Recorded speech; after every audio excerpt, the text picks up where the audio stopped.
eternal place at your lotus feet. Bestow your mercy upon me. O Gopinath, you are capable of everything. You have power to deliver all wicked persons. Who else is there for the sinner?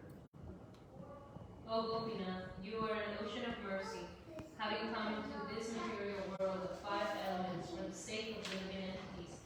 You displayed your divine pastimes. O Gopinath, how sinful I am. Even all the demons have attained your lotus feet, but this Bhakti Vinod simply waits.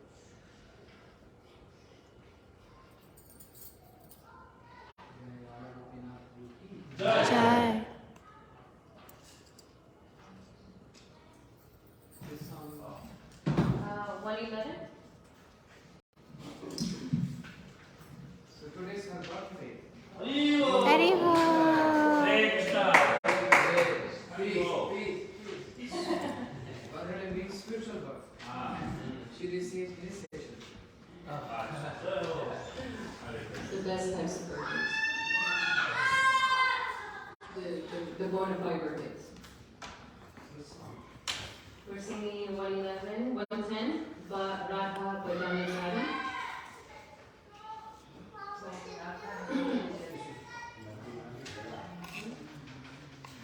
Radha Bhajane Jani Mati Nahi Vera.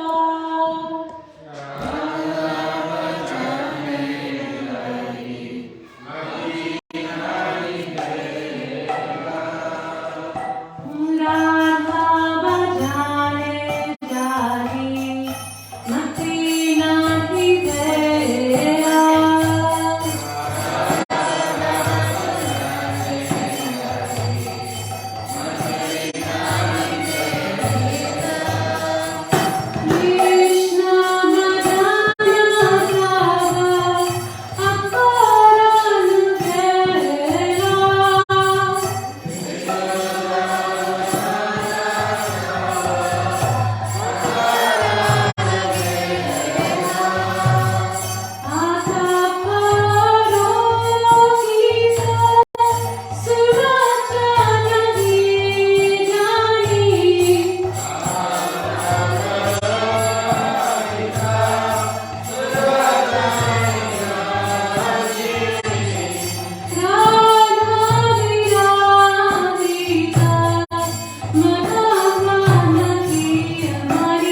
Hare Krishna. Yes. So when we sing, we have to focus on melody and the meter. Along with number, nothing can come down. Just like Radha bhajane jabi mati nahi bheda, Krishna bhajan tava akaran hare. You Radhe, Jai Radhe, Jai Radhe, Jai Radhe. Otherwise, the beat gets wrong. Huh? Wrong. And this was happening when Krishna was dancing on the horse of Kaliya. Then Brahma, Shiva, all them they brought their instruments to start playing. And Krishna is dancing so fast, they could not able to match with the footsteps of Krishna, the dancing of Krishna. So what they did, they just kept their instruments. They just watching how beautifully Krishna is dancing. And the instruments start playing their own. Because nothing is matter, everything has emotions in the past meditation. They start making their own.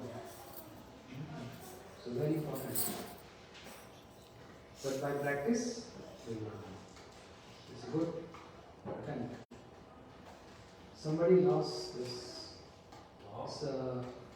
Visa card. Just I need to know the pin, otherwise everything is fine.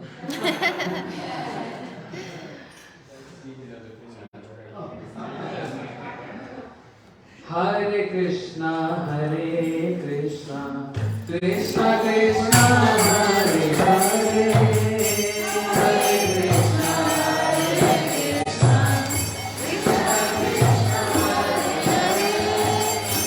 Hare Rama, Hare Rama, Rama Rama, Hare Hare.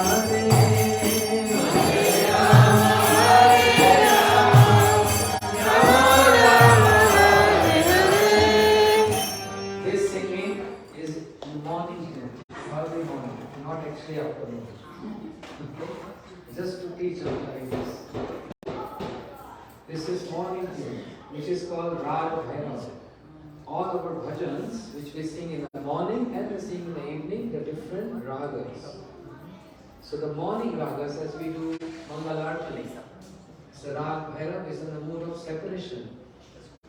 When Radha Krishna they separated, they were together all night, but now they separated. So gopis they are doing arati and they are doing separation. And that's why it's a mood, in a pathetic mood. Mangala Shiva Gaura Mangala Murati. So we cannot sing this in the evening. Evening is a Rag Milan. It's a different Rag. Where there's so much joy. All the gopis there happy to see Radha Krishna united. But in the morning they're separated. So this is morning too. Just to make everyone familiar with this. Hare Krishna, Krishna Krishna, Hare Hare. Hare Krishna, Krishna Krishna, Hare Hare. Hare Rama, Rama Rama, Hare Hare.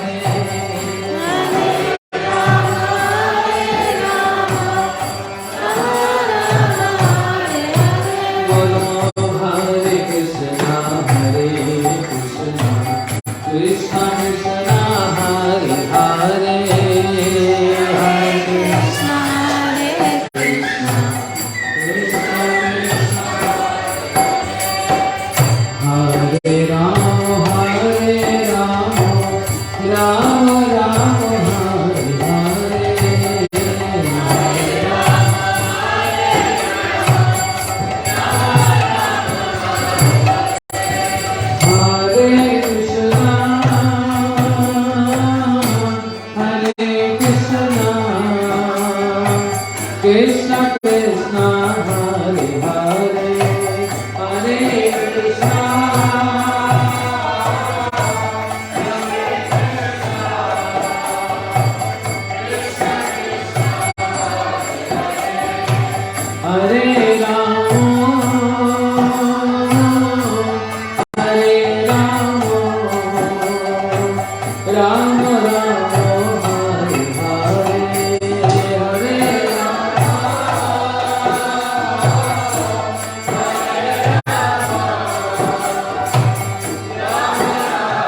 Krishna, Hare Krishna, Krishna Krishna, Hare Hare, Hare Krishna, Hare Krishna, Krishna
Krishna, Hare Hare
चक्षुरुन्मिलितं येन तस्मै श्रीगुरुवे नमः।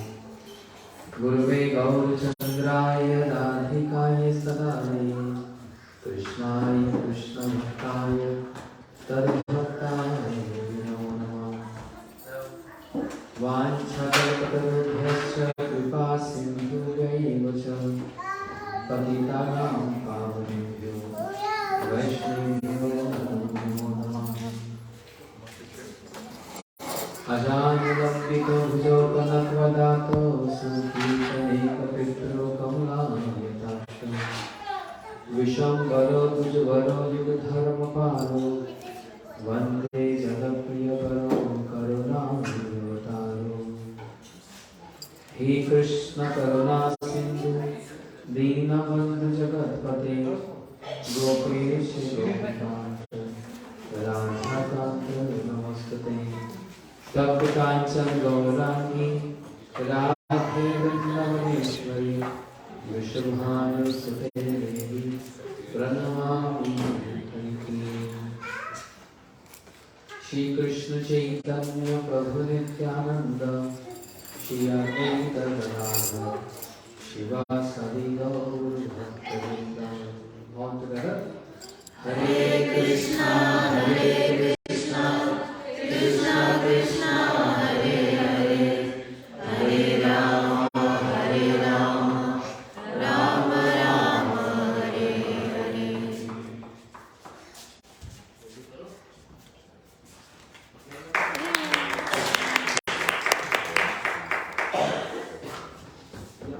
मैं पागल हूँ?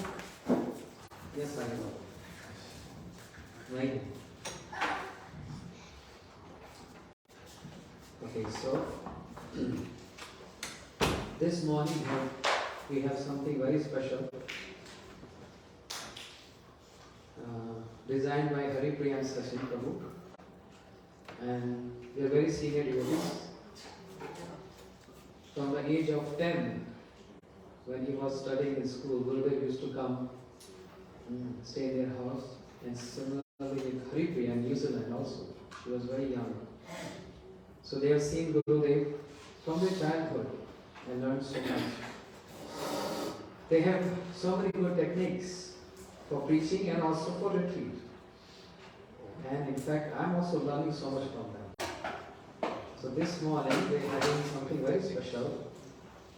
It's called group activity. So handing over the mic to him, he's going to lead this program. And I will also interrupt in between to learn how this works. And it's a very wonderful idea. It's a very good idea. I heard about this and really very impressed and like this. So handing over my to Sachin Prabhu. So please make your kids quiet. Anurag. Hare Krishna, I'm neither a leader, I'm just a follower, nor am I senior because so many seniors are in front of me. So no, that's many have met Buddha since they were children. In any case, so we wanted to do something a little bit different today. If you guys are enthusiastic and have some fun about it, I think we'll really enjoy it. Alright, that's right. Okay, so that makes me feel very happy. So what I would like to do first of all is I'm going to put you all in groups. Okay? So I counted, there's a few that just came in, but I counted about 27 to 30 people. So we should be perfect to have 6 groups. If 1 or 2 groups have 4 people, that's totally fine, but most of us will have 5. So I'm going to start by asking each one of you to count down. Okay? And the kids can go with the adults or their parents, so that's totally fine. But I'll just ask you to do 1, 2, 3, and remember your number, okay? We'll just go down one. Go ahead, Sid. 1, 3, 4, 5. and then now start over again. 1, 2, 3, 4. Oh, you won't need to say it on the camera. 5. Okay, 5. 6, 1, 2. In the back there. In the black sweater, sorry. 3, Uh-huh. 4, 5, 6. Okay, I tried this 1, 2, 3, 5, 5, 6.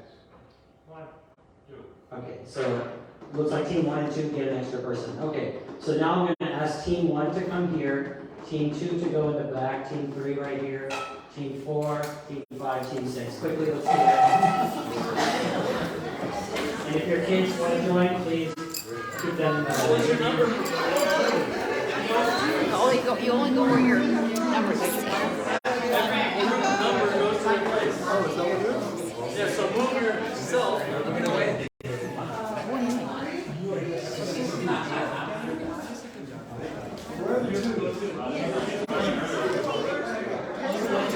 Okay, please, let's get your team. Your other teams are your enemy, okay? Don't interact with them. Don't share with them. Go. Team 1, right here on the floor. Don't stay here. Otherwise, you can move a chair if you need to. Team 2 in the back corner. Team 3 right here. How do you go? You're not in the same team, are you? Oh, team 2. Okay, you go in the back then. Go in the back. Come on, you all are adults. Team 1 right here. Team 2 there. Team 3 right here. Team 3 right here. Kumari, team 3 is here. Team 2, team 1, team 4 in the back. Why is it look like you guys are in Okay, so you're right here. You're in team 3. If your number is 3, you're team 3. You're in 6. This is team 6. I'm 5, so I have to be 5. Yes. I didn't realize that. Sit down. Come on, guys, sit down. We gotta get going. Sit down. If your team is there, sit down. Act like yeah. You cannot sit with other teams, guys. Okay, can I just shh. Everyone silent. Can everyone pay attention just for 1 second? Okay, everyone who said number 1, they're in team 1. And I see this huge group here that okay, get away from the other team. Okay? Get in a small huddle and face each other. No one needs to face the front at this time. No one needs to look at us or the screen. Is this all team 1 here? Okay. Get in a little circle. Ishta?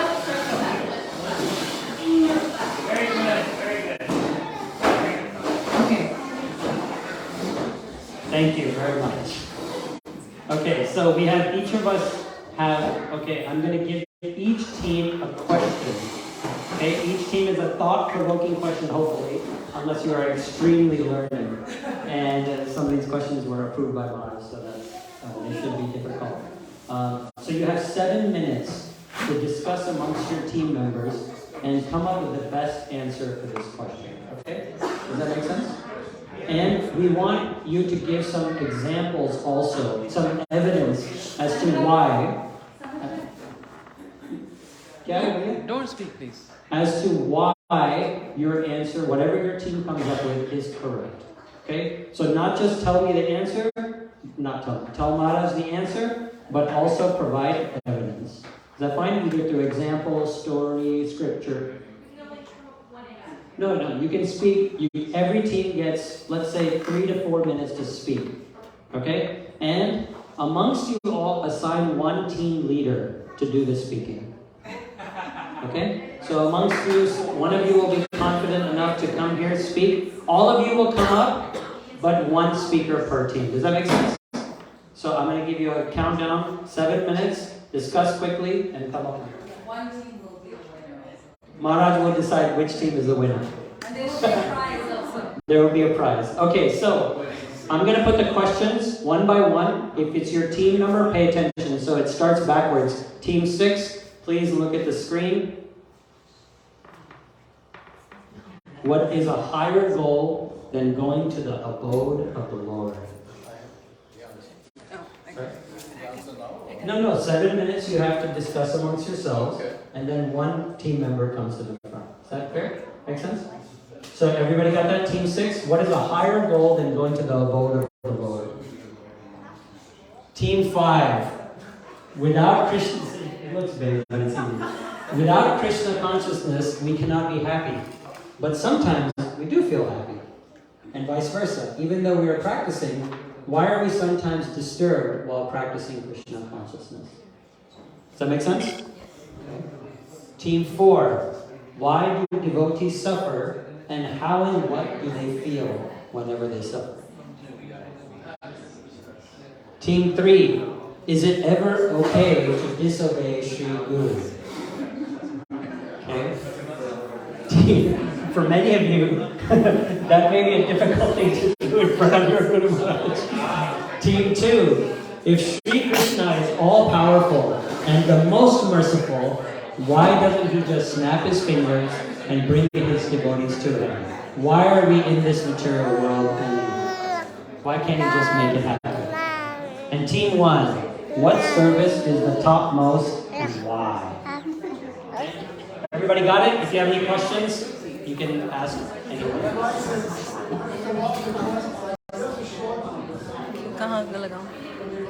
You only need to answer your team's question. Yes, as long as you speak it in front. You can do whatever you want. Oh, you want to see it? Your team too.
I'll just hold it. Just take it like that. Can you hold Ali?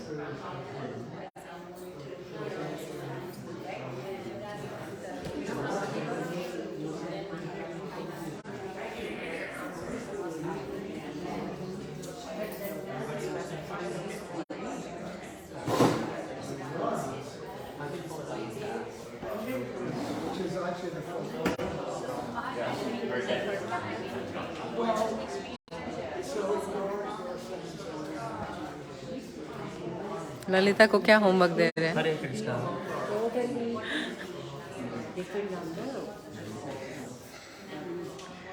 Come on, some of you are quiet. Everybody should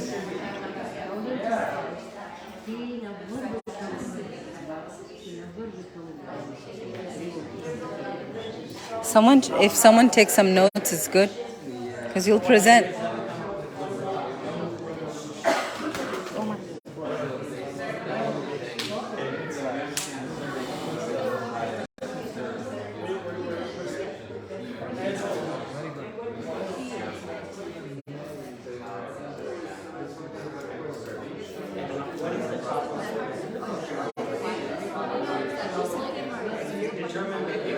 Four or 5 minutes, maybe.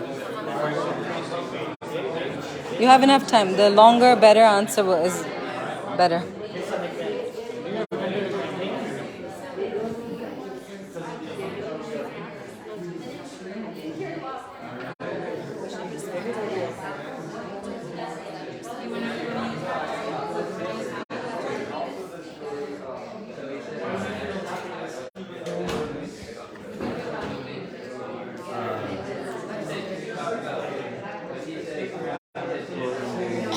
What's your question?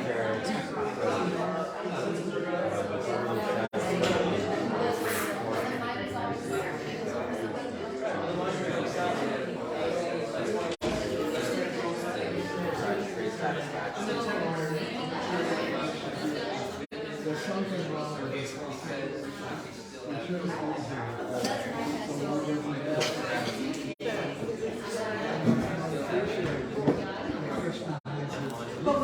group has a lot of devotees.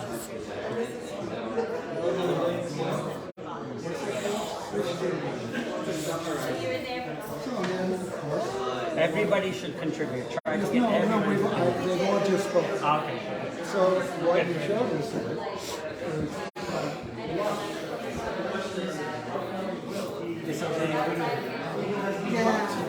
We're all disobeying you.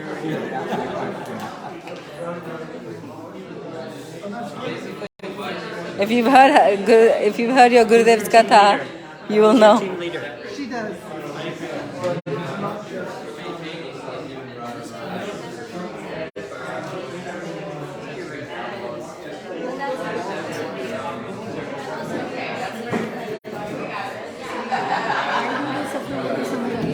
So everybody, 2 more minutes, 2 more minutes.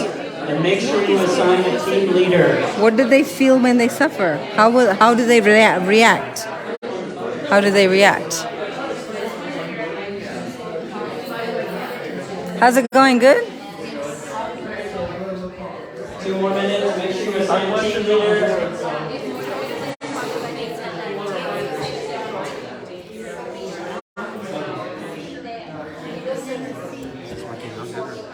We'll see.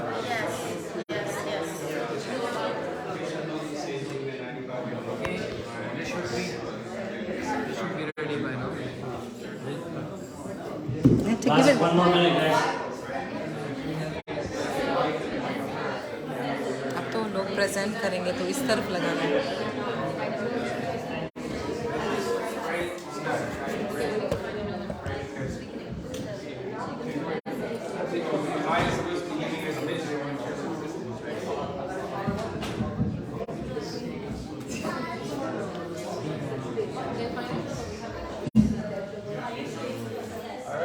Okay, ready? Okay, we're ready. Ready for the answer?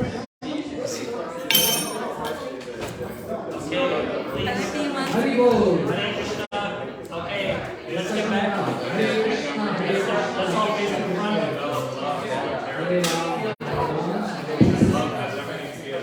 Why don't you draw a number out of the hat? No, we're going in the Time over. Hare Krishna. Okay, can everybody remain quiet now and face the front? Team 1, are you guys ready? Yeah. Okay, so can we have the team leader come up? And I'll pull up the questions.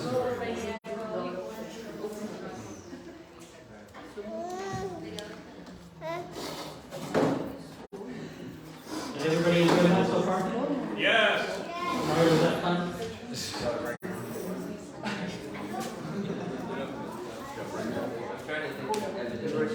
One. Team 1. Team 1. Team 1. Team 1. Team.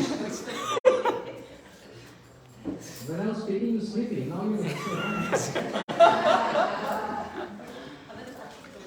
Hare Krishna, Krishna Krishna, Hare Hare, Hare Ram, Ram, Hare Hare. Bhaktivedanta Siddhanti Maharaj ki Time. Srila Gurudev ki Time. So by the order of Siddhanti Maharaj, I represent Team 1, and the question that we had is, what service is the topmost and why? So we debated on this one, and we requested Srila Gurudev to guide us in this direction. We came up with the idea, according to what knowledge we have received from our acharyas, is that the topmost service, the topmost seva, is to serve the Vaishnavas, is to serve the devotees. And within that stream of thought, the highest seva or the highest service, the topmost, is cooking. And we have an example that we learned from the scriptures through our acharyas, is that at one of these spiritual locations near the Kadam tree in Day Kadam, Srila Rupa Goswami and Sanatana Goswami were one day engrossed in discussing the leelas of Sri Radha and Sri Krishna. They were so engrossed.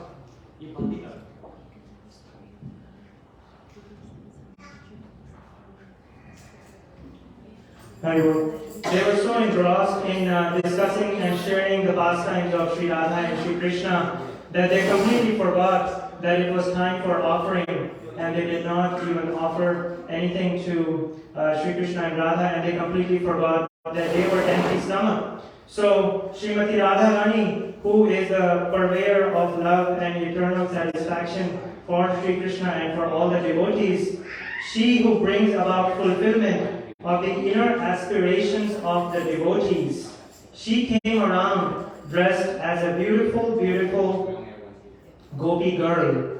And she came, knocked at the door, and Sri Sanatana Goswami came out, and he was still engrossed looking towards the sky, and he wondered who this beautiful gopi girl is, and he let her in, and she said, "You are so busy in your discussions, it seems you are hungry." And Sanatana Goswami said, "I don't have the ingredients, I don't have milk, sugar, and the jaggery and everything to offer to Thakurji. I am so busy right now. You please do what you would like to do. I am in discussion right now." And so she left the ingredients and she left, thinking that Sanatana Goswami and Rupa Goswami are going to cook something, which is the highest seva. She came back after 10 minutes just to realize that they were still in discussion and they hadn't cooked and offered anything.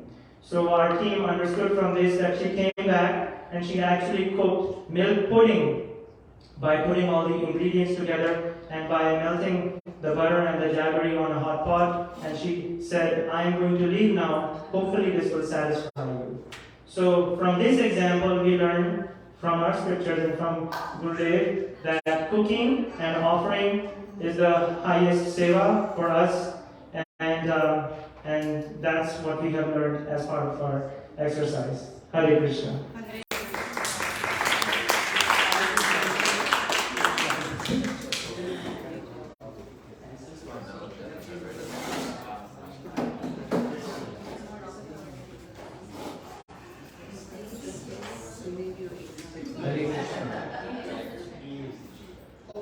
So the topmost service, as he said, very good presentation. The service to the Vaishnavas. Please quiet. Service to the Vaishnavas. It says, Chhadiya Vaishnav Seva Nistar Vaiche Keva. Who has attained perfection until now without serving the Vaishnavas? It's been seen in everywhere. Sri Naraji, when he was a small child, he served some Vaishnavas and received mantras from them. And he honored remnants from them. And Narad himself claimed that I received bhakti, which is so durlabha in nature, which is so rare to attain. So it is just by Vaishnava Seva, Sri Naraji attained all that perfection. What to speak of anybody else? Sri Chaitanya Mahaprabhu himself, he used to serve all the Vaishnavas, even though he is Savatantra, independent Lord. But when seeing the devotees coming from Navdeep, Sri Chaitanya Mahaprabhu used to put chandan, sandalwood, and garland to all the Vaishnavas. At the time of certain occasions, cleaning of Gundicha temple and all, Sri Chaitanya Mahaprabhu used to serve prashadam to all the Vaishnavas. So very wonderfully he described the topmost seva is the service to Vaishnavas. By serving Vaishnavas, one can attract the attention of Krishna. Everyone has inspiration to serve Krishna, and every individual serves their Gurudev so much. But when the point comes to serve Vaishnavas, then they think, no, it's not that important. But in the life history of all our acharyas, Srila Gurudev, Srila Mahamad Goswami Maharaj, my Guru Maharaj, and all others, from in the beginning years of joining the center, they served all the Vaishnavas. So this is the topmost service, serving the Vaishnavas. And then secondly, he said about the cooking. Service to Vaishnavas in so many ways. And I can explain details into that. because we have many other teams to hear their views on their questions, not elaborating on that, but just saying that yes, service to the Vaishnava, cooking to Vaishnavas or cooking for Krishna is a topmost service which Sri Radharani, who is the Guru of Krishna, she also performed this service. Every day she go to Nandaram from Javat, her in-laws, to cook for Krishna. Shri Gadadhar Pandit, he cooks for Shri Chaitanya Mahaprabhu. Shri Jagannath Pandit, he cooks for Shri Chaitanya Mahaprabhu. Once upon a time, right? Yes. Once upon a time, Shri Jagannath Pandit, he brought a scented oil for Shri Chaitanya Mahaprabhu, thinking that day and night he is absorbed, and is crying and weeping, rolling on the ground.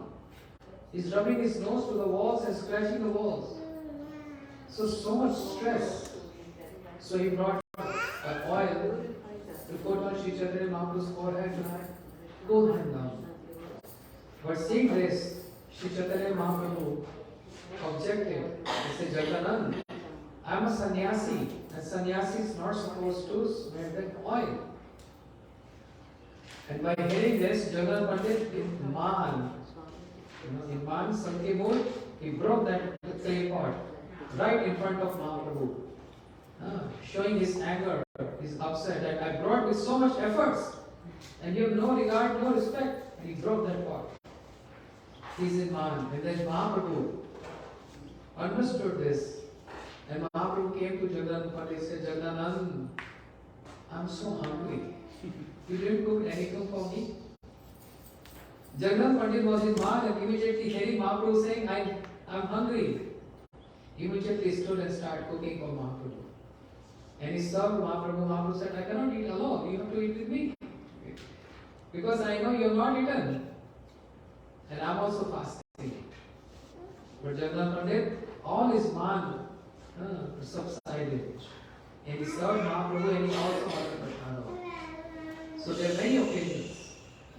There are 4 places where Sri Chaitanya Mahaprabhu resides eternally. 4 places. What are those 4 places? One is in the house of Sachi Mata, in Sri Mahaprabhu Dham. Mahaprabhu is always eternally present there. Second place is where Sri Nityananda performs Sankirtan. Mahaprabhu always present there. Third,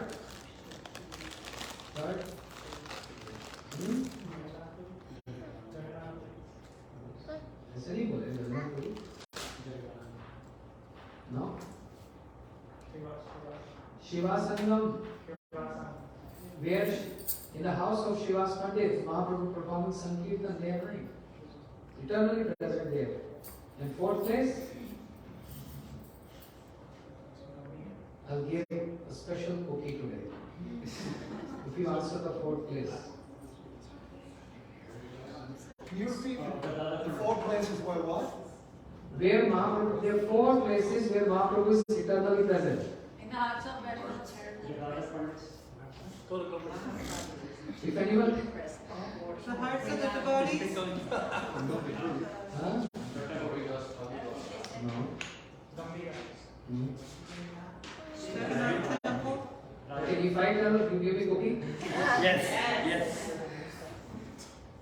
And Raghav Pandit. He's like, yeah, that one. Yeah. Yes. Yeah. Yeah, it is correct. This is what I wanted to say. This is quickly way of saying. But you don't have Pandit where? Huh? Raghav Pandit where? Raghav Pandit. Oh, Raghav. Yes. Raghav Pandit, his sister. She used to cook for Mahaprabhu. And Mahaprabhu always there to eat in the house of Raghav Pandit. He used to cook so much for Raghav, Sri Chaitanya Mahaprabhu. So much. With so much cleanliness. Everything. First he has to clean the whole kitchen. Even the threshold, even the walls, in the roof. Everything. While we start cooking. So there are many points I can say about cooking. In Jagannath Puri, Jagannath Prasad is considered to be the best prasad in the world. And who's cooking there? Who's cooking there?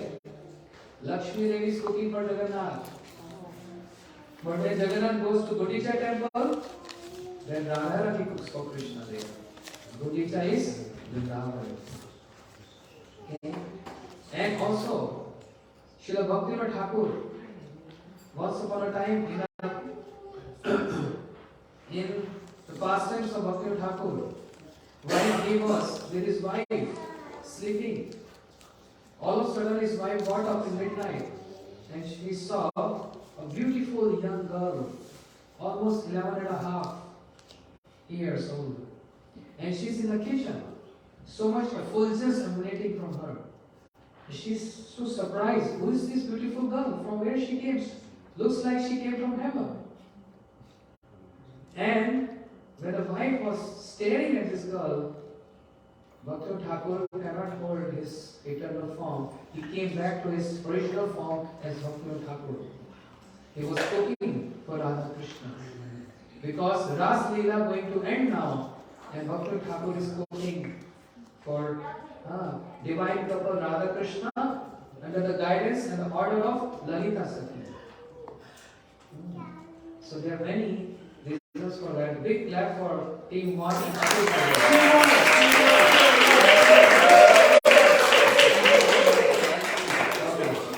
Team 2. Who's Team 2? There. What's the question?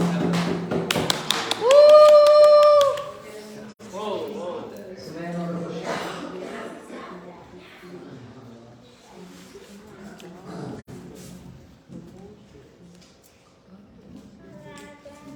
ज्ञानतिमिरन्धस्य ज्ञानञ्जनशलाकया चक्षुरुन्मिलितं येन तस्मै श्रीगुरवे नमः। गुरुवे गौरचन्द्राय राधिकाय विद्यालयाय कृष्णाय कृष्णभक्ताय सद्भक्ताय नमो नमः। वंशकल्पतरुभ्यश्च कृपासिन्धुभ्येव च पतितानां भवनेभ्यो वैष्णवेभ्यो नमो नमः। Team 2. All everybody. Whole team.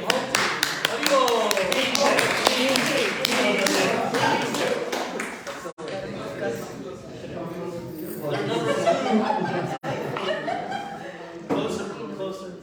So the question, if Sri Krishna is all powerful and the most merciful, why doesn't he just snap his fingers and bring his devotees to him? So the first thing, of course, this question is written, asked from a material consciousness. Like there's something wrong. If Krishna was really all-powerful and merciful, he wouldn't have made this world.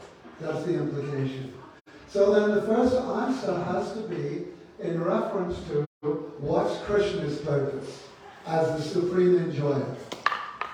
So the beginning of our talking about it was looking at it from our point of view. But our point of view is not the reason for anything at all. So Krishna only acts for his own pleasure. He doesn't have a boss. Nothing else. So why has he made the material world? So there are a couple of reasons. The first reason for himself is that there are engagements he can perform here where there is the presence of time, past, present, and future, that he does not perform. I won't say can't, because we can't say God can't do anything, but he doesn't perform in the spiritual world. For instance, childhood pastimes. For instance, fighting with demons. This is the big one. He directly arranges for his own pure devotees, like Jaya and Vijay, to come to this world to fight. Because he can't do that in that world, not with the same enthusiasm. Who's going to fight Krishna looking to chop him up, kill him, get all in? No, it's not going to happen. Different mood. So this is the first thing. So Srishti Leela. Krishna has made this world because he wants this here for his own pleasure. Second point was also presented, of course, that we exist in order to facilitate Krishna's enjoying, loving pastimes with his own parts and parcels. And Srila Prabhupada said very clearly that if you do not have the opportunity not to love, there is no opportunity to love. This is not about being a robot or a puppet. It's about choice. So therefore there has to be a place where the choice not to make Krishna first, not to love, can be facilitated. So that's why we're here.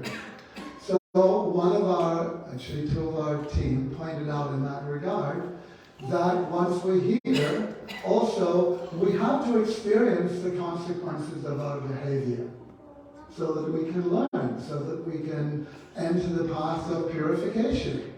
Otherwise, if anybody, and this is going on today, just know, for example, now in another Sangha, very traditional Sangha, the idea is that just by chanting 16 rounds and following the principles, you go straight back to Godhead. Whereas our Srila Gurudev pointed out very clearly, our acharyas like Rupa Goswami, they presented all these steps. And you must go through all these steps. You must rise to the platform of Nishtha and Bhava and so on. Not just, chanting Hare Krishna, how you doing, what's the time, what's for breakfast, wrong, Hare. I think I never missed a couple of words, but that mantra. That was 16 rounds with that mantra, ain't getting started. So, there's a necessity to be an environment, where we can indeed learn and grow. Having said that, there's another point. Why doesn't he just snap his fingers and bring his devotees to him?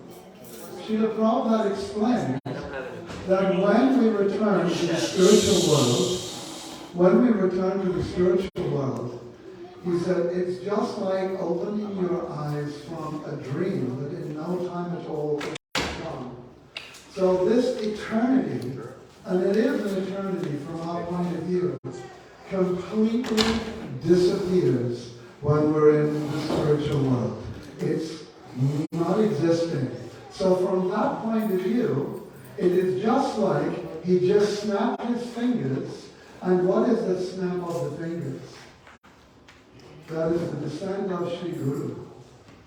That is Krishna's mercy. That is his, let them be saved. Just like that. Shri Guru Gauranga.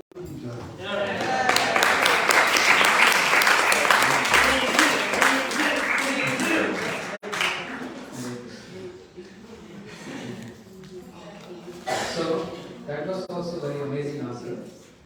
We covered the essence and answers, the essence of all the answers together in one. If Krishna is all powerful and the most merciful, why doesn't he just snap his fingers and bring the devotees to him? Devotees here means what? The sadhakas, those who are performing sadhana bhakti or bhava bhakti or prema bhakti.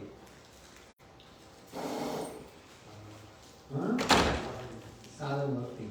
That I want you to know. Because Krishna's reciprocation with those who are in sadhana bhakti and those who are in bhava bhakti and prema bhakti is not the same. So that's why I want you to know that snapping finger with devotees here is what kind of devotees? There are some occasions where Krishna appears in front of his devotees. Not only just snapping his finger, but he appears. And then intentionally he disappears. Why he can be so cruel? No, it is just compared to as just a person who received wealth, a great amount of wealth, and overnight he lose that wealth. If you get $100 million at 6 p.m., morning 6 a.m. it's all stolen. How you feel? By receiving $100 million, so much plans. I'm going to do this, I'm going to do this, I'm going to do that. For 6 a.m. all the dreams shattered. Finish. So why Krishna? Being so merciful, He's Karuna Sindhu, He's Dina Bandhu, He's the ocean of mercy, and He's Savior of the fallen. And He's independent Lord. He can do everything. Everything. But He maintains some rules and regulations for the sadhakas. For every question, answers have different categories. Prime and secondary. Okay? Prime reason and secondary reason. One of the reasons we hear in the life history of Sri Naraji, Krishna appeared in front of Narada for a moment, but then he disappeared. This is also mentioned in Madhavya Kadambi, in the stage of Bhav. Sadhaka, who completes his sadhana bhakti and comes to the stage of Bhav Bhakti, and very close to attain that prema bhakti, Krishna comes in front of that sadhaka and he disappears. Why so cruel? It's not about cruelty. There's something more. And what is that? Krishna himself puts that devotee in separation for him. In separation. To make that sadhaka remember the Supreme Lord more and more. Every step. And this can only be happening in separation. As for our Goswamis, they are chanting day and night. Isn't it that Raghunathas Goswami visualizing the pastimes of Radha Krishna? Is it that Rupa Goswami, Sanatana Goswami? But then why? In a mood of separation. He Radhe Braja Devi ke charanite, he Nanda Suno Putaha, She Govardhana Kalpa Parvate, Kalindi Vane Putaha, Ghoshan Tapiti Sarvato Rajapore Khede Maha Vivalo, Vande Rupa Sanatana Bhatajugo Shiji Gopaka. Sometime at Barsana, sometime Nandagaon, sometime Radhapur, sometime Govardhan, sometime in Vrindavan. In separation from Krishna. Krishna loves that. Krishna likes this. Separation enhances a meeting. Therefore, he can do everything with a snap of his finger. But intentionally he don't do this. He wants his devotee to feel pangs of separation that enhance the meeting. And therefore, in Srimad Bhagavatam, Vritasur, he asked for this separation. It's so surprising. Devotees, they want to have union with the Lord. But Vritasur is asking what? Na Preshtam, na cha Parameshtam, na Sarbhomam, na Rasadipashtam, na Yog Siddhi va Punarbhomva, Samajasya Virakakshas. Oh Krishna, I don't want the throne of Dhruv Maharaj. I don't want to become Brahma. I don't want to become the king of this planet. I don't want any perfection. I don't want to become king of the hellish planet. Then what you want? Virakakshas. I want separation from you. Devotees want separation, and Krishna himself, he wants devotee to expect separation from him. So, he is not cruel, he is Karuna Sindhu. A sadhaka is praying. Any sadhaka is praying to Krishna. Can't you just finish everything in one snap of finger? I really want to love you. I really want to serve you. And this is what you want from me. Then what is the delay about? Where is the delay? Just come. And just go like this and take me. So as Nrsimha Prabhu very well said,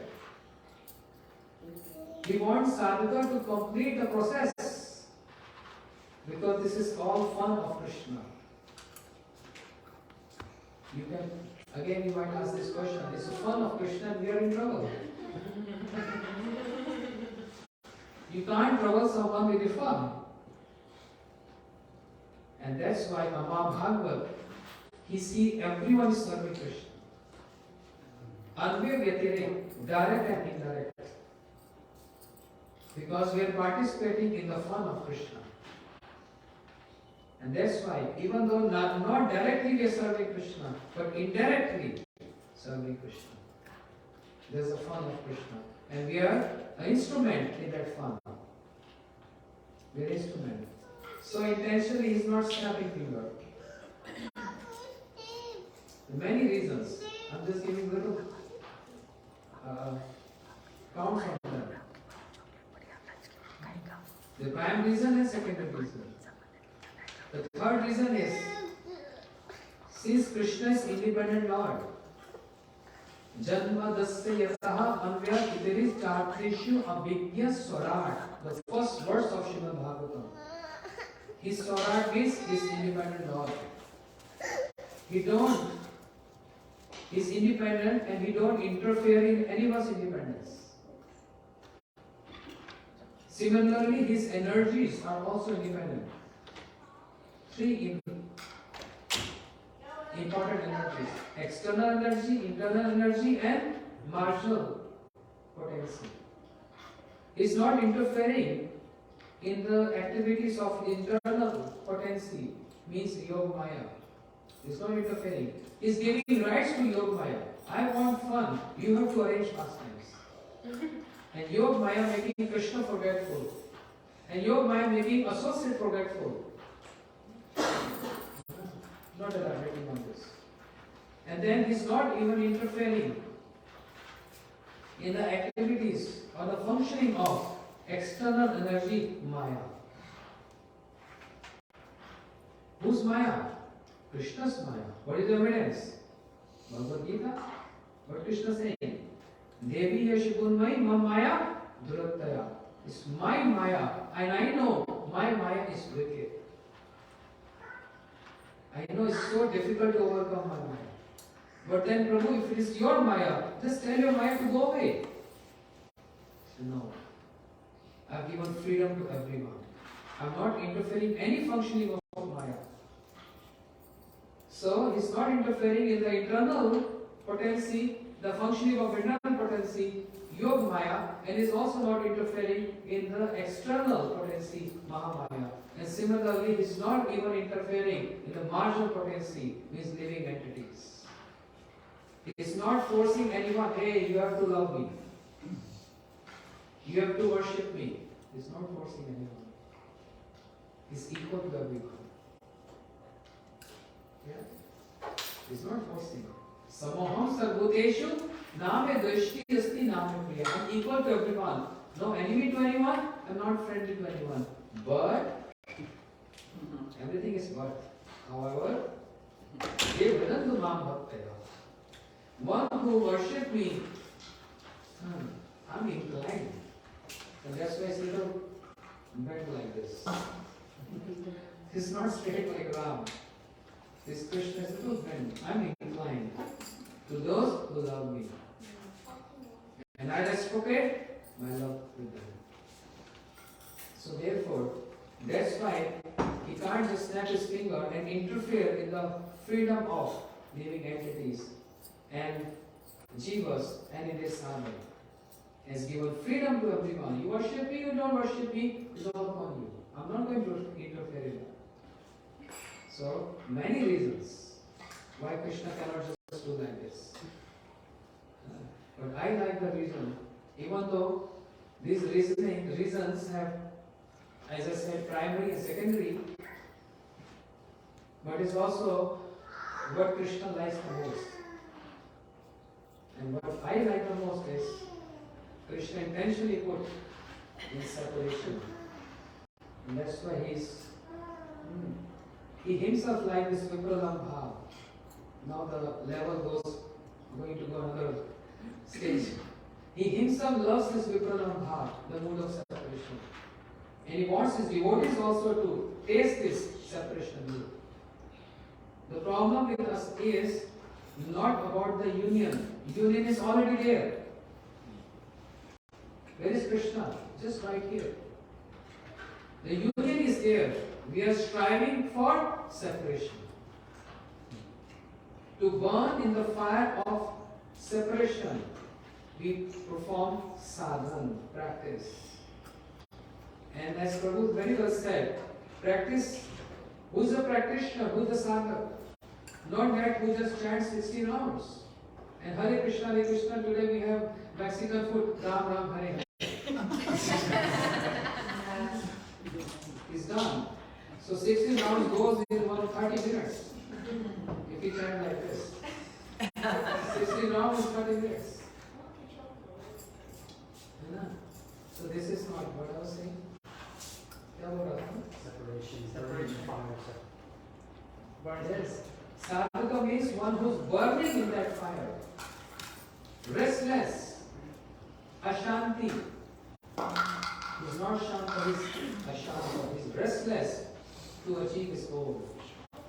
There is no Shanti. Therefore, Kim Karome Hum, Kim Karome Hum, Kim Karome Hum. This is the meaning of Kinkari Bhav, the maid servants of Radharani. Kinkari, Manjari Bhav. It's not that, oh, they're having fun there with Radharani. It's all nice sightseeing. Everything is so beautiful there and they're having nice time there. No, they're not enjoying the retreat there. They're serving the retreat. Because of Kim Karome Hum. This word Kim Karome Hum means Kinkari Bhav. Manjari Bhav. And Kim Karome Hum means what shall I do next? What shall I do next? What shall I do next? They're never stopping. They're always serving. 24 hours, not into 7, but into 365 and forever. Infinite.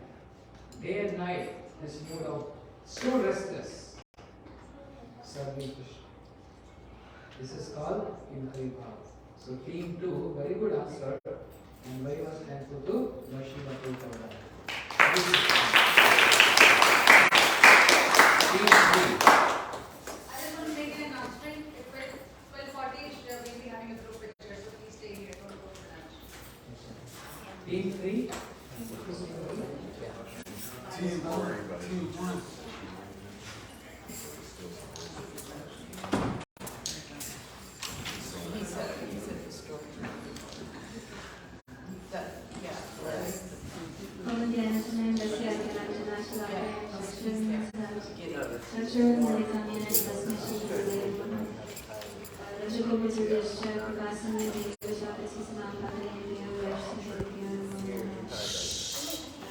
Okay, so we're team 3, and our question was, is it ever okay to disobey Sri Guru? So in short, the answer is yes, but don't try this at home.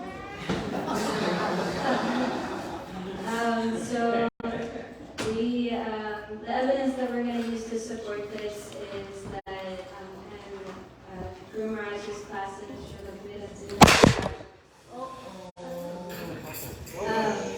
he speaks so many examples, but one example is Srila Bhaktisiddhanta Saraswati Thakur Prabhupada. His guru, Srila Kishore Das Gopinath Maharaj, gave him some instructions, and three of which were don't go to Kolkata, don't make disciples, and don't establish a temple. So if you see and study the life of Srila Prabhupada, he externally went to Calcutta, established a temple, and made many disciples. So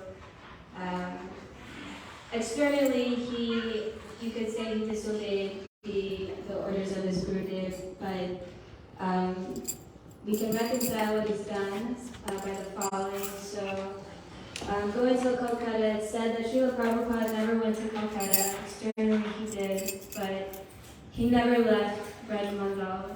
He always remained with Radha Krishna, and he actually never left Braj Mandal. So he was in Kolkata physically, but never there in his heart and in his moods.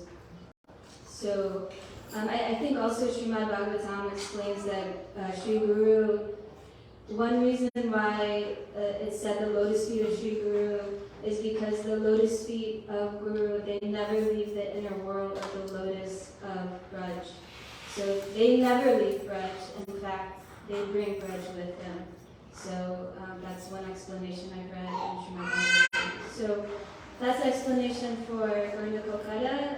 The other reconciliation of establishing a temple. So Srila Prabhupada didn't establish a temple, he established a mud. And so the difference is that the mud is a center, it's a training ground for brahmacharis or for those devotees who want to learn and take up the process of bhakti yoga and also become preachers to bring others to learn this process of bhakti yoga.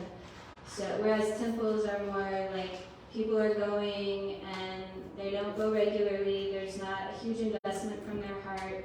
They're going and generally just asking, oh, Lord, can you please give me this? Can you solve this problem? But the center is different. It's the training ground.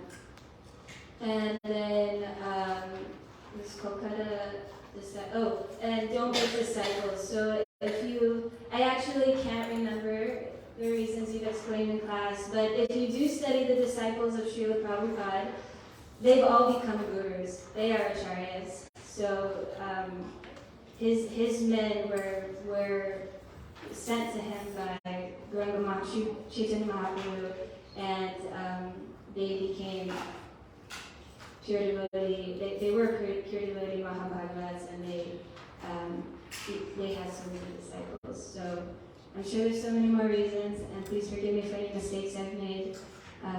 But that was our answer. And one other thing I can say is that for a devotee like me, an aspiring devotee, definitely I would never try to intentionally disobey the instructions of Guru, but these Mahabhagavats, they completely know the mood of their Guru. They are fully attached to the lotus feet of their Guru, and they know the heart of the mood. So when you're at that level, disobeying or obeying, they have the maturity to be able to decide what is the right thing and what is the innermost desire of their Guru. For bhaktas like me, aspiring devotees, I'm not at that level, so that's why we say don't try this at home.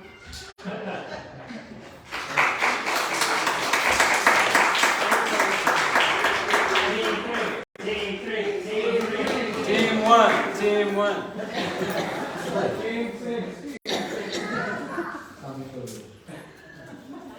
That's a wonderful question, and that was amazing answer, which shows that Kumari follows my classes.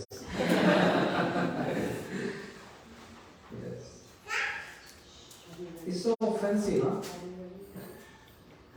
Guru Avagya. If you see 10 offenses to Harinam, holy name, first of all is Satam Nindam, criticizing devotees. Shruti Shastra Ninda Tarathavado, Guru Avagya. Disobedience to Guru is offense. Offense for holy name. So this is very bad. But also scripture says, Agya Guru Bhaya Vicharni. Follow the instruction of Guru without any consideration, without any second thought. Okay? These are for us. But, however, there are some pastimes, some interactions of our acharyas, which totally 180-degree opposite. And for that, she said, disclaimer, don't apply it at home. We are not supposed to apply that. She gave a wonderful example, but she forgot some other examples. How, starting from Bhakti Pragyan Krishna Goswami Maharaj, he kind of externally disobeyed his Guru Maharaj, Bhaktisiddhanta Saraswati Prabhupada, when he was preaching very boldly and hammering on the caste system. Then so many people became against him. And on one occasion, Navdev Dham Parikrama, they wanted to kill Srila Prabhupada, throwing stones and bottles, soda bottles and all that, bricks.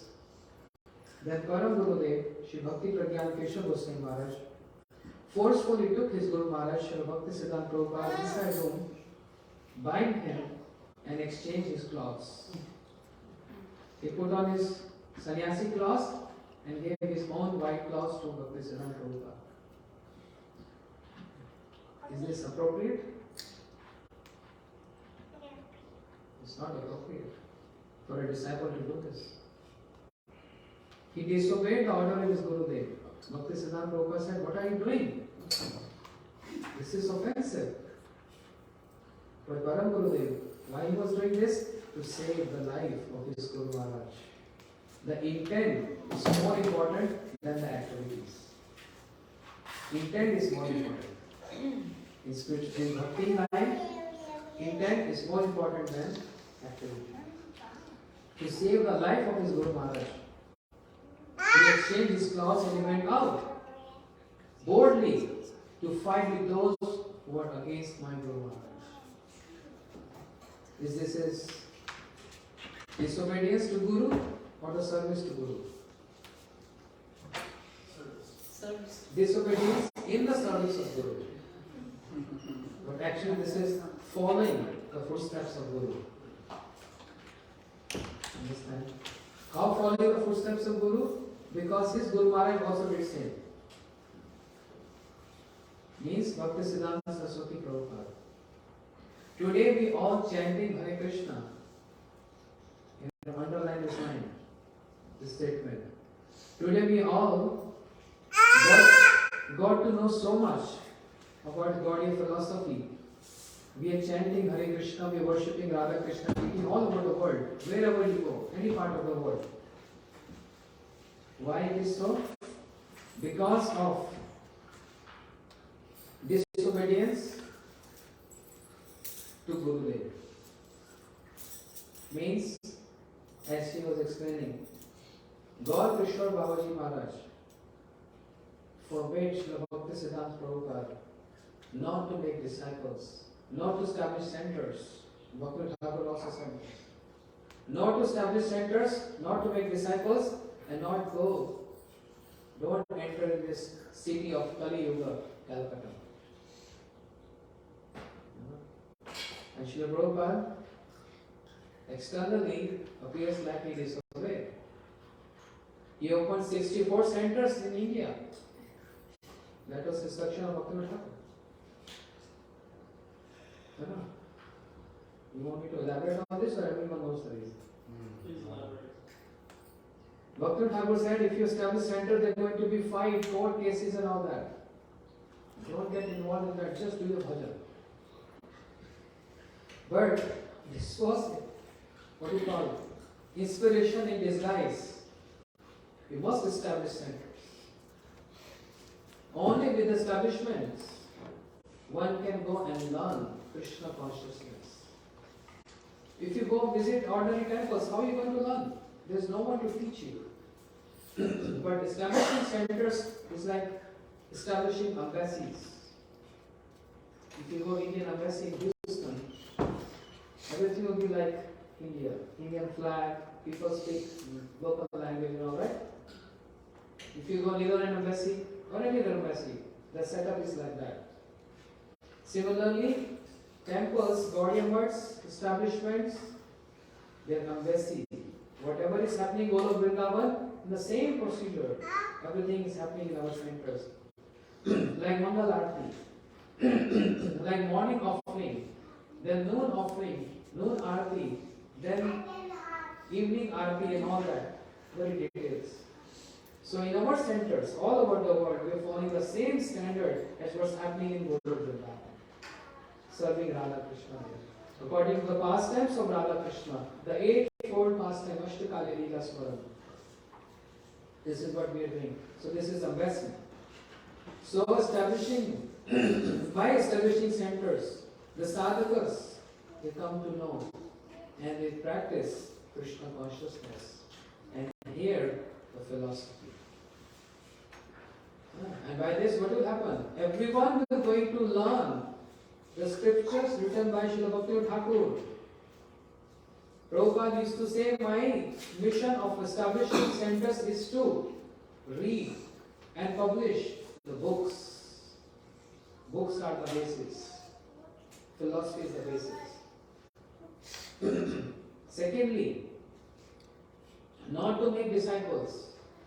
Imagine if Bhaktisiddhanta Prabhupada would have not made disciples. What about us then? No chance. And Krishna cannot snap his finger. He has no excuse to snap his finger to take us back. It's because he disobeyed his Guru Maharaj. Externally, today, the entire world, everyone is chanting Hare Krishna and learning so much. Speaking on Gita and Bhagavatam is just because of this great personality, this Mahabhagat, understood the internal mood of his Guru Maharaj and externally appears like he disobeyed. And on top of that, Prabhupada said, I never made disciples. They are my Vipat Udhar Bandhu. Special title he gave to them. Vipat Udhar Bandhu means? Bosom friends in my difficult time. Because my disciples are around me, that's why they are teaching me to maintain good conduct. And they are instruments. They are sitting in front of me and getting the opportunity to speak Harikatha. So they are instruments for which I am always taking care of. So I never make disciples, they are my gurus. And third point, never go to city Calcutta, city of Kali Yuga. And Srila Prabhupada said, and never go to Calcutta. I am always in Mayapur Dham. Looks like it's moving here and there. And looks like all acharyas, they wander everywhere in the entire world. But actually they are always in Vrindavan, they are always in Mayapur because the philosophy or the lectures which they deliver is all about the pastimes of Radha Krishna and how to attain those pastimes of Radha Krishna. So it's as equivalent as staying in Vrindavan Dham. They are creating Vrindavan Dham, going length and breadth of the world. They are creating this Vrindavan Dham. So this is another example. Then the example of Sri Ramanujacharya.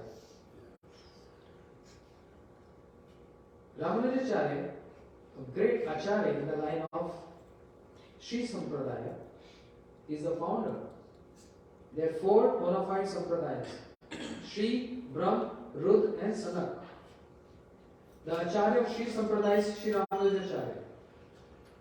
If you go in South India, all huge great temples is all propagated by Sri Ramanujacharya. So when he started preaching, he got initiation from his Gurudev, Shail Purna. And after getting mantras from him, he asked his Gurudev, any restrictions I need to follow? He said, yes, you don't have to give this mantra to anyone. You have to obey my order. And immediately he went out, he climbed on one tower and started calling on all villagers, come here, everyone, hello, come here. There's some good news. And everyone gathered there. And he openly, loudly recited those mantras. Those secret mantras. Openly. And then his Gurudev came to know that, oh, he disobeyed me. I told him not to give mantra to anyone. And he openly gave it to everyone. When he called upon, come here. And they asked. His Gurudev asked him, means Ramanujacharya, didn't I told you not to give this mantra to anyone? He said, yes, Gurudev. Do you know the consequence of this? He said, yes. And what is that? I have to go hell for this. Because I disobeyed you. So are you not scared of going to hell? He said, no, Gurudev. Why not? He said, because first I want to know from you, what is the benefit of a person who is going to chant this mantra I gave to them? And his Gurudev said, anyone who chants this mantra gets Vaikuntha, goes to Vaikuntha. And Sri Ramacharya smiled, he said, Gurudev, all these hundreds of people, because of receiving this mantra, they will all go to Vaikuntha. And only me, alone, disobeying you to go to heaven. So I'm in a more profitable business. One person in hell and hundreds will going to Vaikuntha. Hearing this, his Gurudev's heart melted. And tears came in his eyes. Oh, you have so much care and worry for the people. So looks like he's disobeyed his Guru Maharaj. That disobedience is in the service of Guru and Guru Parampara. These are examples where disobedience to Guru is actually serving Guru. But all these examples relate to all these higher authorities. We can't. So don't think Gurudev told tomorrow come Mangalarti, I should disobey him to please him. Then he'll come in your room and slap you. So that's why this is not for us. So thank you, team.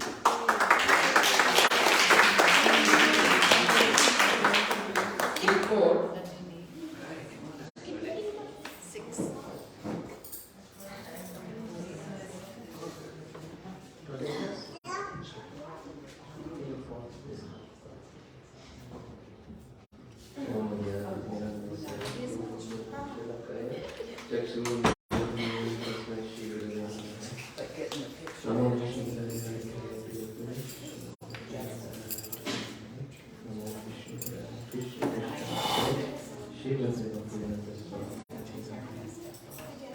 Okay, so if I'm making mistakes, please correct me immediately.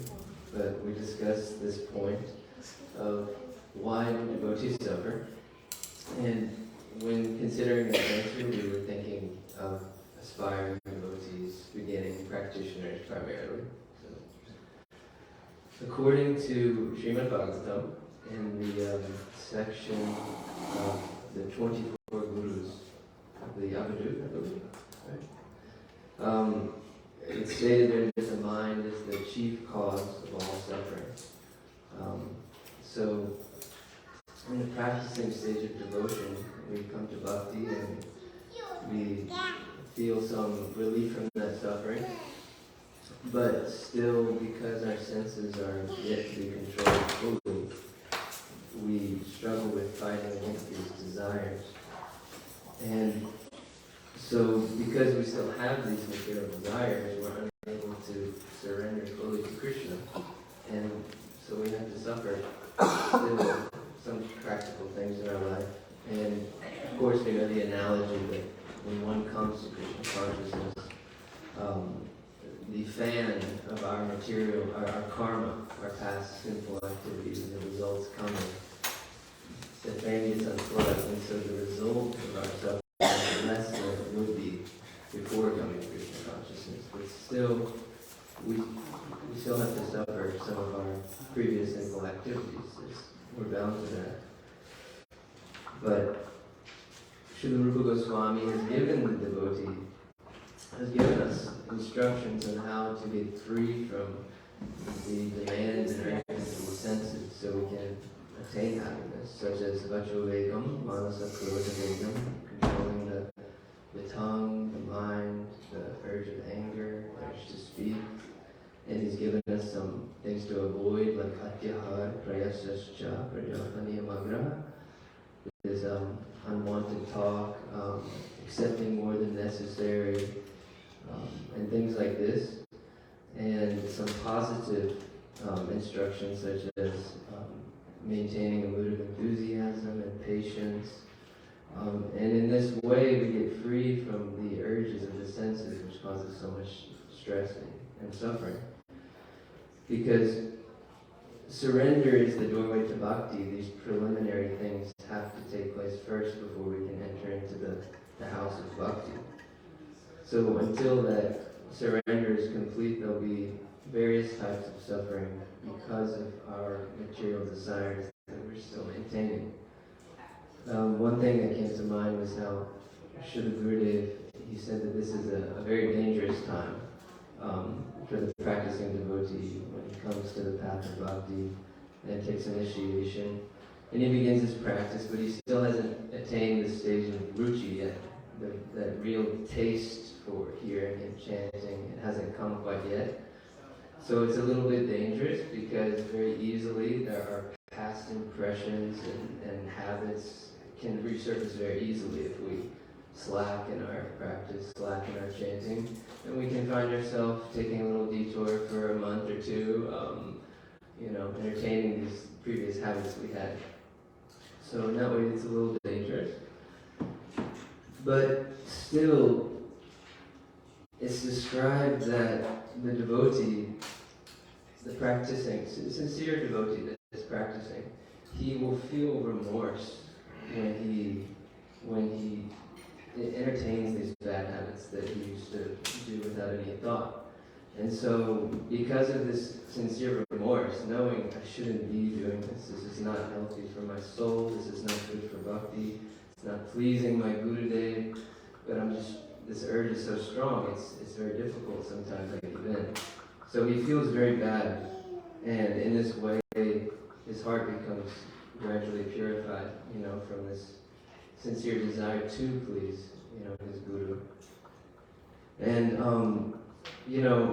as the devotee progresses on this path, they naturally realize, wow, sadhusanga, associating with devotees is like the greatest thing. It's all my lamentations, sufferings, whatever, it all goes away when I'm in sadhusanga, when I'm with others, hearing, chanting, remembering. And one shloka from Srimad Bhagavatam is coming to mind about how Krishna is saying that, I don't know the Sanskrit, sorry, but Krishna is saying that wherever persons gather to hear recitation of my names, forms, pastimes, and glories, all their sufferings end for that time period. All their sufferings go away completely at that time. And so ultimately this service mood needs to come about in the practicing devotee's heart. And that enjoying tendency needs to go if we don't want to suffer anymore. So one verse that also came to mind is Bhukti Mukti Siddhikam Sakaliyashan Krishna Bhakti Nishkam Taivashan. I said that backwards. Bhukti Mukti Siddhikam Sakaliyashan, right? Taivashan, that's it. Yeah, so those that have this desire for mukti, sense gratification, mukti, liberation, siddhi, calm, they're ashant, they're not peaceful because of these desires. But the Krishna Bhakta, that's firmly fixed in Krishna Bhakti, they're nishkam, without desire. And so, because of these lack of material desires, they're peaceful. And so the very last thing I just wanted to say is, Sri Chaitanya Mahaprabhu in Sri Chaitanya Charitamrita, in a conversation with Rai Ramanand, he asks Rai Ramanand, what is the greatest suffering? And Sri Rai Ramanand replies, I know of no greater suffering than the absence of the association of devotees. So.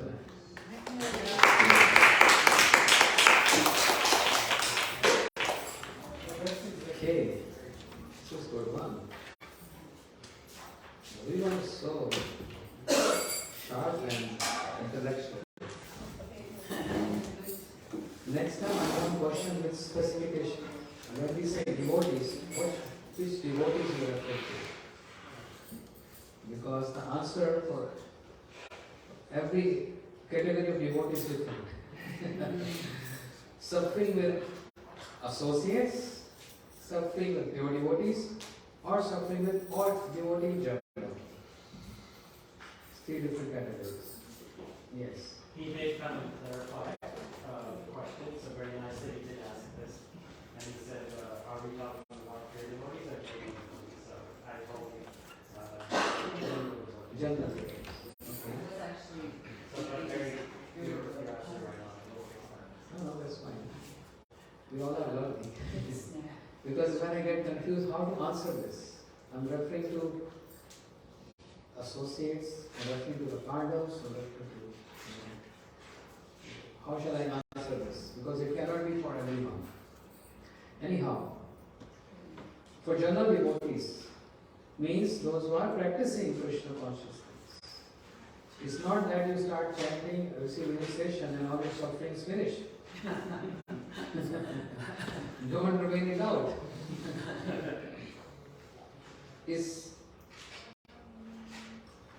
Everyone is suffering this world because of prarabdhas, our previous activities, our sins,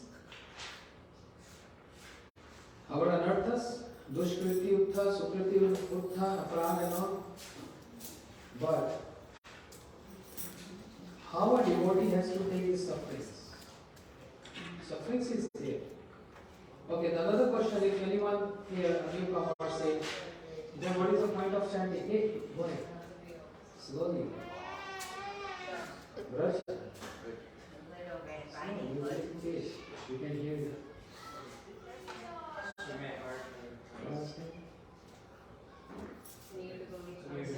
Yeah, then what is the point of chanting and all this retreat? What is the point? So when we start chanting, okay, there is a benefit. When we start chanting, we start serving Krishna. Do you think Krishna is blind? Or is he deaf? He don't see, he don't hear? What is the point of chanting and worshipping Krishna? If he is not protecting us, of course he is protecting us. So it is just like yesterday a storm. A big storm. Heavy rain. I saw devotees start, when they came from the pond, they opened the umbrella. When you open the umbrella, it's not that rain going to stop, they open the umbrella. Yes? It's not like opening umbrella and clouds disperse. But opening of umbrella means you saving and protecting yourself from getting soaked. So when we chant, when we perform devotional activities, we are destroying all our previous sins. And for that, Rupa Goswami said, Apranabdam papam kutam bijam phalamukam kramena pulanti vishnu bhakti rakhatam. What we are suffering now, what we are going through now is prarabdhas. But there is some other section which is called aprarabdhas, which is not even ripe yet. They are still in a dormant state and they are waiting, they are in a waiting list. That when these will be over, then we'll come forward and give our effects. And a waiting list behind that, another section is beach, means a seed. It's in a seed form, it's not even ripe yet. When another section in waiting list is food, means heaps of those seeds. So much in number. And because of that we are suffering. But is there any remedy? Yes. Kramena pralanti. They all can be eradicated very soon. How soon? The example is given. You just take 100 petals of lotus and a needle. How much time it takes to pierce that 100 petals with a needle? How much time? 1 second. But it will go in sequence. So first of all, aprarabdhas, then papam kutam bijam phalamukam. This will go in sequence. That's why performing bhakti, devotional activities is to purify and destroying all previous sufferings. But then, on another level of understanding, devotee practicing Krishna consciousness, pray to Krishna. If you happy in giving me suffering, I don't mind that. There's another level. When you go elevator, there are different levels. First floor, second floor, third floor. So another level of understanding is, even if you want to give me suffering, I don't mind if it is for your pleasure. And then other level says, Tatyanukampa susmikshmano munjan evatu kritam vipara. Oh Prabhu, this is your special mercy and compassion on me. Because when I'm in a state of suffering, I remember you more and more. And Kunti Devi asked for these sufferings. Vipadanu santuna shashvat tatat guru bhakta darshanam yasya punar darshanam. Give me more and more sufferings. So that's why I said in question, because it varies from different devotees to devotees.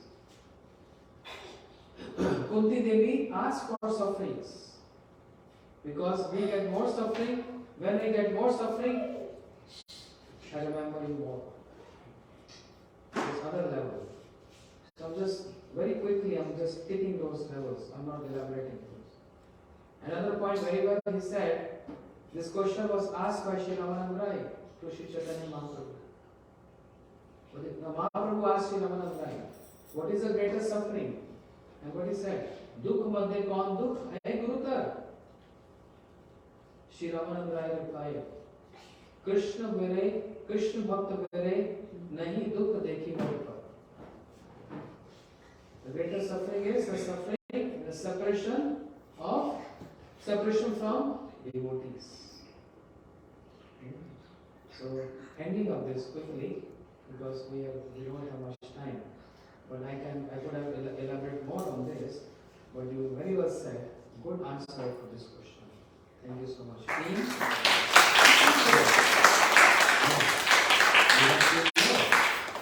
Oh my God, we can't finish in that 12:40.